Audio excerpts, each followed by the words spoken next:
premier bulletin de la journée Cheikh Tidiane que nous ouvrons avec le procès Ousmane Sonko Mame Mbaye Niang, jour de vérité ce 30 mars 2023. Renvoyé à 3 reprises, le procès pour diffamation entre le leader de PASTEF et l'actuel ministre du Tourisme devrait connaître son épilogue au tribunal correctionnel de Dakar. En effet, Ousmane Sonko avait accusé Mame Mbaye Niang d'avoir été épinglé par un rapport de l'IGE pour sa gestion d'un fonds estimé à 29 milliards de francs CFA. Donc, pour sa gestion du programme des domaines agricoles communautaires PRODAC, Monsieur Niang, qui conteste ce rapport, a porté plainte contre l'actuel maire de Ziguinchor.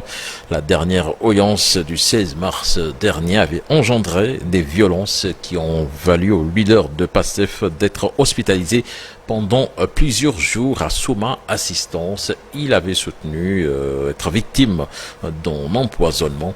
Reste à savoir s'il va se présenter ou non ce matin au tribunal de Dakar, Fatiga.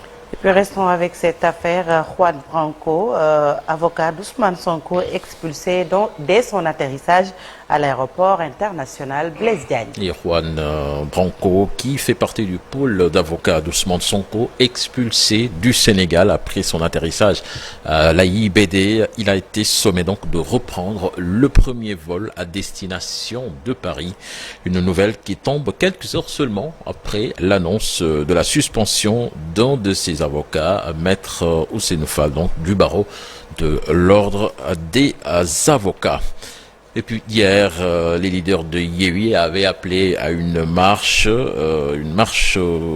qui était prévue donc hier après-midi au rond-point de l'université Cheikh Anta Diop de Dakar, empêchée par les forces de l'ordre. Ces derniers sont dispersés. Les leaders de la coalition qui ont voulu donc faire une déclaration au siège du PRP ont été donc dispersés à coups de grenades lacrymogènes. C'est ainsi qu'une caméra woman du nom de Yacine Thiam s'est vue heurtée par un véhicule alors qu'elle tentait de se sauver. Elle a été évacuée à l'hôpital. Et puis Dakar Demdik qui a suspendu ses réseaux urbains et interurbains pour cause des manifestations. Les usagers parlent de leur galère en ces temps de Ramadan. Toutefois, ils demandent aux autorités, également aux Sénégalais d'arrêter les saccages des biens publics. Ils se sont prononcés dans ce reportage signé Cheikh Diop avec les images d'Amadouba. Debout comme un piquet. Il attend toujours le bus qui ne vient pas. Moulay Ndiaye, abonné à la société de Dakar Demdik, n'est pas encore au bout de ses peines. Ce jeune n'est pas au courant que les réseaux urbains et interurbains de la société publique de transport sont suspendus pour 2 jours. Les manifestations sont passées par là. Je suis là depuis une dizaine de minutes. Je n'ai pas encore vu de bus Dakar Demdik. Après, je trouve la réaction un peu normale parce que je ne peux pas concevoir sortir pour travailler. Ensuite aussi, il y a des personnes qui viennent. Ils peuvent être blessés, les chauffeurs, peut-être s'ils sont dans les bus ou quelque chose d'autre.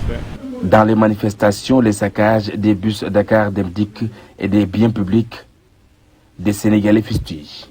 Moi, je trouve qu'on peut manifester sans pour autant gâter des choses. Je ne trouve pas que c'est une bonne idée. Même si c'est des biens publics, il y a des biens privés. On ne sait pas ce que la personne elle a investi sur ça. Je trouve cela très déplorable, sincèrement. Parce qu'après, c'est nous qui allons payer les pots cachés, c'est sûr.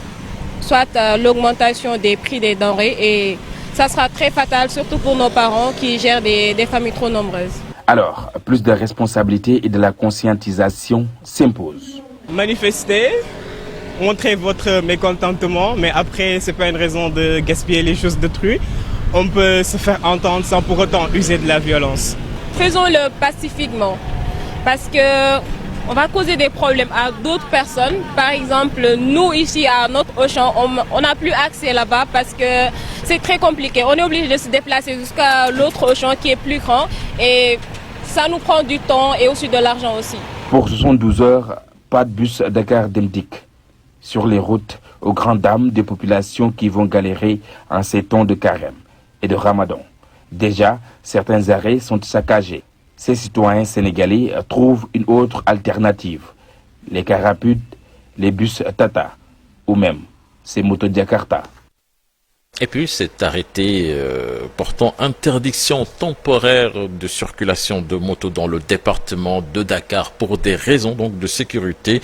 La circulation des motocyclettes et cyclomoteurs est interdite dans le département de Dakar donc le jeudi 30 mars 2023 de 6h du matin à minuit. Donc c'est déjà entré en vigueur. Ne sont pas concernés par les dispositions du présent arrêté les motocyclettes et cyclomoteurs des personnels des forces de défense et de sécurité ainsi que ceux mobilisés par les autorités sanitaires pour des raisons dûment motivées. Une dérogation peut être accordée par le préfet du département de Dakar aux personnes dont les activités professionnelles le justifient. Puis Fatih, direction Ziguinchor, avec la brève communication du procureur qui soutient que l'autopsie de Mamadou Korkaba a conclu à une mort par plaie béante pénétrante du cuir chevelu avec destruction cérébrale due à un impact d'un explosif et qu'une enquête judiciaire est ouverte pour élucider les circonstances de la mort du jeune manifestant Ismaël Diallo, que je vous propose d'écouter des propos recueillis par Lamine Ba et Lamine Magnan.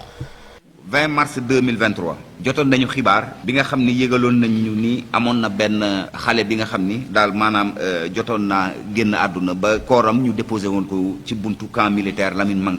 À la date du 20 mars 2023 nous avons été informés par voie téléphonique de ce que, à la suite des échauffourées dans la commune de Bignona, un corps sans vie avait été déposé à la devanture du camp militaire Landing Mankadian, 6 dans la commune de Bignona. Nous avons, dans l'immédiat, nous avons instruit le commandant de la brigade de gendarmerie de Bignona à l'effet d'effectuer un transport au camp militaire en vue de procéder aux premières constatations d'usage. Une réquisition à personne qualifiée aux fins d'autopsie médico-légale a été établi le 21 mars 2023 pour déterminer les causes de la mort du défunt. Et le rapport d'expertise médico-légale établi par une équipe de 3 médecins a conclu à une mort par plaie béante pénétrante du cuir chevelu avec destruction cérébrale due à un impact d'un explosif. Nous nous inclinons pieusement sur la mémoire du défunt. Dans la même journée du 20 mars 2023, une autre personne blessée, du nom de Sadio Dramé, âgé de 19 ans, avait été admis au district sanitaire de Bignona, puis au centre hospitalier régional de Ziguinchor. Le médecin traitant avait évoqué une blessure de l'hémithorax gauche.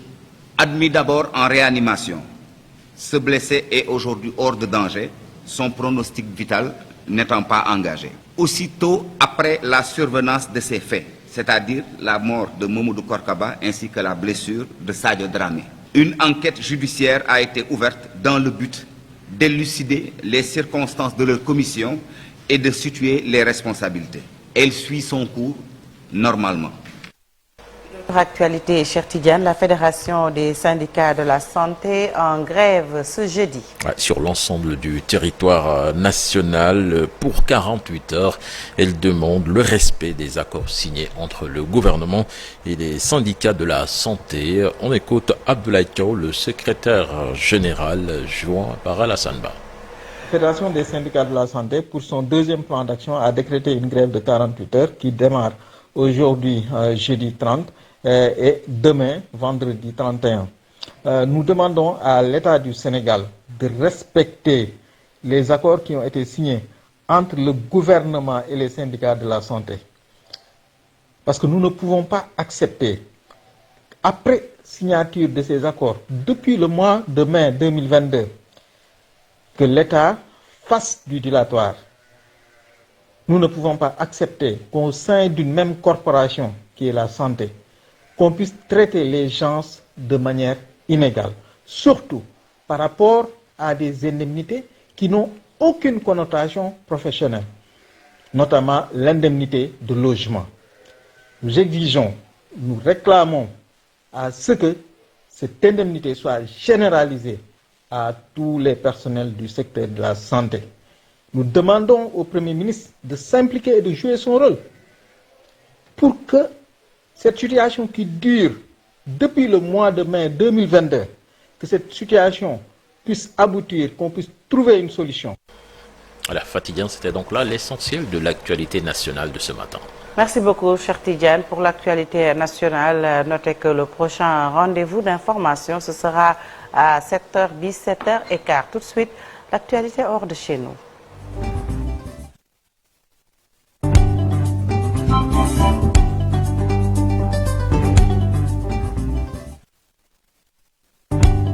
Marcel, au Maroc, la route a encore fait des victimes. Elle a encore fait des victimes, Sorna Fati. 5 personnes ont été tuées et 27 autres blessées, dont 12 grièvement dans un accident de la route mercredi 29 mars, donc au Maroc. C'était près de Rabat, selon les autorités locales. Un minibus a donc percuté un arbre après que le conducteur a perdu le contrôle de son véhicule dans la commune rurale de Brachoua, à une 50aine de kilomètres donc de Rabat. Les blessés ont été hospitalisés, dont 12 dans un état grave. Une enquête a été ouverte. En 2022, les accidents de la route ont fait plus de 3200 morts au Maroc, un chiffre pourtant en baisse de quelques 7% par rapport à l'année précédente, selon les dernières statistiques de l'Agence nationale de sécurité routière. Au Rwanda, l'opposant Paul Rusesabagina, farouche donc opposant au président rwandais Paul Kagame et héros du film Hotel Rwanda, est arrivé aux États-Unis après sa libération vendredi et son passage par le Qatar, d'après la Maison-Blanche qui donne l'information. L'homme à la nationalité belge et résident permanent des États-Unis avait, lors d'un transit à l'aéroport de Dubaï en août 2022, embarqué dans un avion pour Kigali alors qu'il comptait se rendre au Burundi. Ses soutiens affirment qu'il a été kidnappé par des hommes du régime rwandais. Paul Rusesabagina a été rendu célèbre donc par le film Hotel Rwanda qui a raconté son histoire. Cet opposant au président rwandais Paul Kagame aura passé plus de 900 jours en prison à Kigali. Le pape François, 86 ans, a été hospitalisé mercredi 29 mars pour quelques jours à Rome afin d'y être soigné d'une infection respiratoire. Une nouvelle alerte pour le chef de l'Église catholique qui souffre de problèmes de santé récurrents. Alors que le Saint-Siège avait annoncé à la mi-journée l'hospitalisation de François en invoquant des examens programmés. Le porte-parole du Vatican a déclaré dans la soirée qu'il souffrait d'une infection respiratoire. Le Vatican n'a pas précisé si le pape serait en mesure de présider la messe des rameaux au Vatican dimanche prochain ou les célébrations prévues pour la Semaine Sainte et Pâques. François, qui se déplace en chaise roulante depuis mai 2022 en raison de douleurs chroniques au genou, avait déjà été hospitalisé pendant 10 jours à l'hôpital Gemelli en juillet 2021 pour une lourde opération du côlon.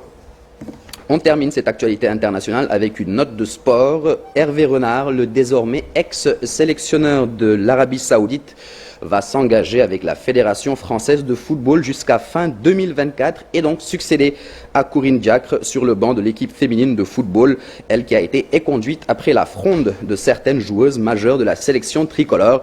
La nomination d'Hervé Renard devrait mettre un sacré coup de projecteur à des Bleus attendus lors du prochain mondial féminin qui aura lieu du 20 juillet au 20 août prochain en Australie et en Nouvelle-Zélande et bien entendu pendant les Jeux Olympiques de Paris 2024. La mission du double champion d'Afrique est claire, faire briller la France et décrocher un titre. Sorna Fati. Merci beaucoup Marcel, c'était l'actualité internationale. Tout de suite, Café Presse, Café Court avec Chérif.